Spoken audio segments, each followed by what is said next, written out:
C'est-à-dire qu'on est parti d'une analyse des besoins, combien d'élèves voulaient revenir, des forces en présence, quels adultes pour l'encadrement, quels enseignants, mais aussi du point de vue des mairies, les personnes disponibles pour contribuer au bon entretien et au bon respect du protocole, les conditions bâtimentaires, dans quels espaces, et une fois l'analyse conjointe faite, chaque commune, en pleine concertation avec les parents et avec l'éducation nationale, a fait une proposition d'organisation de la reprise progressive.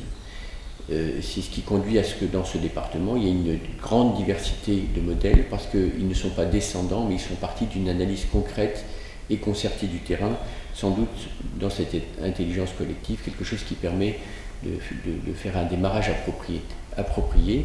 Alors sur les dates de reprise, on a des écoles qui vont reprendre le 12, parfois le 14, pour certaines le 18, en tout cas très majoritairement dans ce département, sans doute au-delà de 90%, les écoles seront toutes ouvertes la semaine prochaine. Voilà.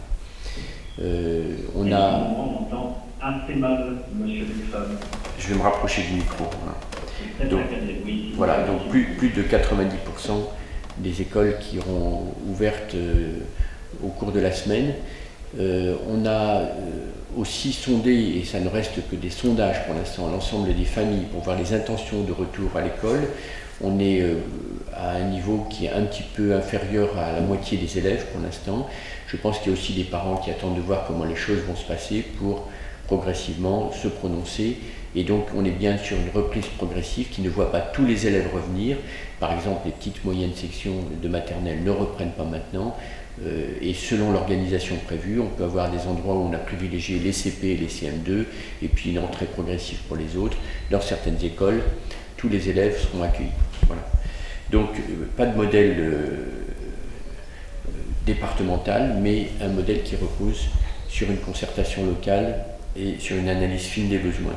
On a évidemment, pour répondre à l'ouverture, procédé à toutes les opérations d'aménagement, alors qui ont été faites par les communes en matière de mobilier scolaire, de retrait de certains, par exemple des ballons, pour pas que les élèves, pour pas que ça circule, mais aussi on a pourvu à l'équipement en masque. Donc chaque circonscription a été livrée soit mercredi, soit jeudi de masques qui ont été distribués dans les écoles, des masques qui sont pour l'instant des masques chirurgicaux à hauteur de 2 par jour par personne, de tailles différentes selon que ce sont pour les enfants ou pour les adultes. Des prochaines livraisons vont se poursuivre, y compris la semaine prochaine, et elles sont également prévues dans la perspective de la réouverture des collèges, puisqu'on aura aussi des livraisons de masques pour les collégiens, là où ils seront obligatoires, et pour les adultes, pour tous les adultes évidemment. Donc un équipement qui est prévu. Je dois dire que les collectivités elles-mêmes ont souvent fait des efforts en ce sens, et il est fort probable qu'après une période où on a pu penser que ce serait compliqué pour les masques, tout le monde en sera doté de façon tout à fait confortable. Voilà.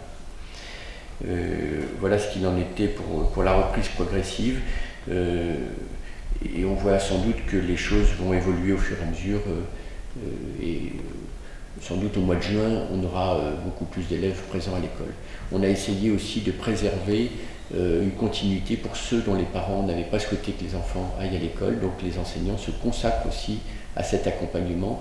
Je dois dire qu'il y a une plasticité pédagogique remarquable des enseignants à ce sujet, parce que contrairement à ce qu'on pourrait penser, l'accompagnement à distance prend beaucoup de temps, demande beaucoup de travail, et maintenant pour beaucoup d'entre eux, ils vont devoir assumer les deux, donc c'est un gros travail, une adaptation et puis une progression qui doit être pensée en fonction des deux types de situations.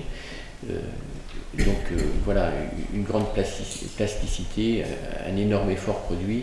Je dois saluer vraiment le travail remarquable des directeurs d'école qui sont à l'interface de la commune, des parents, qui sont parfois l'objet des tensions, des demandes. Il y a une urgence pour certaines familles, pour des tas de raisons, à vouloir reprendre l'école. Évidemment, il y a une urgence sociale pour accueillir les enfants défavorisés. Il y a une urgence pédagogique pour ceux pour qui l'enseignement à distance a été compliqué.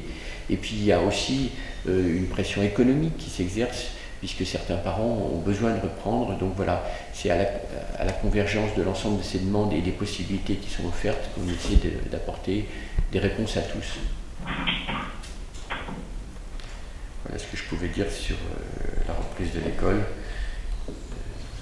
En tout cas, dans ce département, une volonté partagée quasiment sur la totalité du territoire de voir les écoles rouvrir à des rythmes qui peuvent être un peu différents, mais toujours dans le souci de répondre au protocole sanitaire et à la nécessité pour les enfants de revenir à l'école.